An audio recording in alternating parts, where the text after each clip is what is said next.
नाशिकची जी जागा आहे ती शिवसेना गटाची आहे, मात्र त्या ठिकाणी भाजप दावा करते. त्यामुळं काल दादा भुसे आणि तिथले स्थानिक खासदार हे शिंदेसाहेबांच्या घरी निवासस्थानी टिया ठोकून होते आणि त्याच ठिकाणी त्यांनी मागणी देखील केलेली आहे. चुकीची नाही ना. शेवटी ही जागा आपण बघतोय की राजाभाऊ गोडसेपासून ही जागा शिवसेना लढते आहे आणि आजपर्यंत जागा ही शिवसेनेने लढली आहे. मग उत्तर महाराष्ट्रात एकमेव पण जागा आम्हाला ठेवायची नाही का? सगळ्याच जागा भाजपने लढवायच्या का? अशी सगळा सूर उत्तर महाराष्ट्रातून येतो. नंदुरबार असेल, धुळा असेल, जळगावच्या 2 जागा असतील, नाशिकची 1 जागा फक्त आम्हाला मिळते, दिंडोरीसुद्धा आम्हाला मिळत नाही. मग 6 जागेंमध्ये 1 जागा जर शिवसेनेला सोडत नसाल तर मग मला असं वाटतं की कार्यकर्त्यांमध्येही संभ्रम होतो. मग आपण सगळंच काही द्यायचं का? जी जागा आम्ही मागतो आहे ऑलरेडी ती आम्ही जिंकत आलो आहे. शेवटी युती दोघांची आहे. तुमची आम्हाला मदत आहे, आमची तुम्हाला मदत आहे. त्यामुळे मला तरी असं वाटतं की नाशिकची जागा ही आम्हाला सुटावी. काय तुम्ही अजूनही पालकत्वाची वाट पाहताय? 95,000पेक्षा अधिकच्या कुटुंबाचे आयुष्य आनंदाने भरले आहे. आजच कॉल करा आणि मिळवा फर्टिलिटी ट्रीटमेंटवर सूट आणि सर्वांना द्या आनंदाची बातमी. दिल्लीमध्ये अमित शहांसोबत राज ठाकरेंची बैठक झाली होती. यात शिवसेनेचं जे नेतृत्व आहे, तुमची शिवसेना जी आहे त्याचे नेतृत्व राज ठाकरेंच्या हाती देण्याची चर्चा झाल्याची माहिती आहे.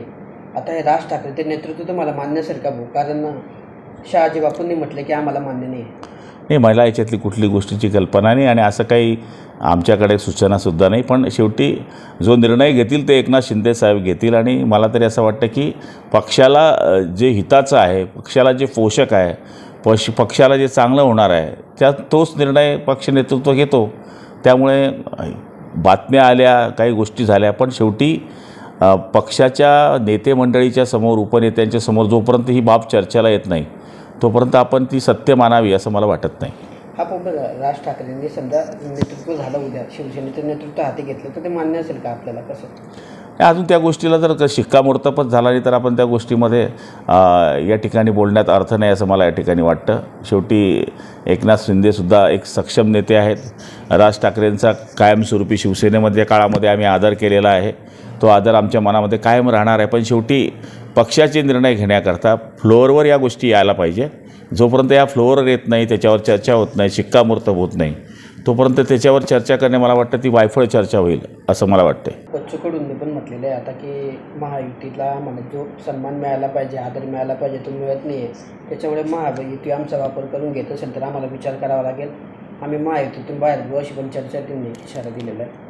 नाही, त्यांच्या इंटरनल अमरावतीच्या ज्या घटना आहेत त्या आपल्या सगळ्यांना श्रुत आहे की त्यांचं आणि खासदारांचं मागच्या काळामध्ये ज्या गोष्टी घडल्या त्याच्यामुळे ते थोडे नाराज आहेत. पण मला खात्री आहे की आदरणीय मुख्यमंत्री आणि उपमुख्यमंत्री हे त्यांची नाराजी दूर करतील. बच्चूभाऊ हे आमचे चांगले मित्र आहेत, एक संघर्षमय नेता आहे. त्यामुळे ते या गोष्टीला निश्चितपणाने समजून घेतील आणि आमच्या महायुतीतच ते राहतील अशी खात्री मला आहे. महादेव जानकरांनी शरद पवारांची भेट घेतली होती भाऊ, पण ते आता महायुतीसोबत आलेले आहे परत. आता नाही, जानकर बात करते ना, तर त्यांनी ज्या गोष्टी केल्या आहेत त्या जाणूनच केल्या असतील.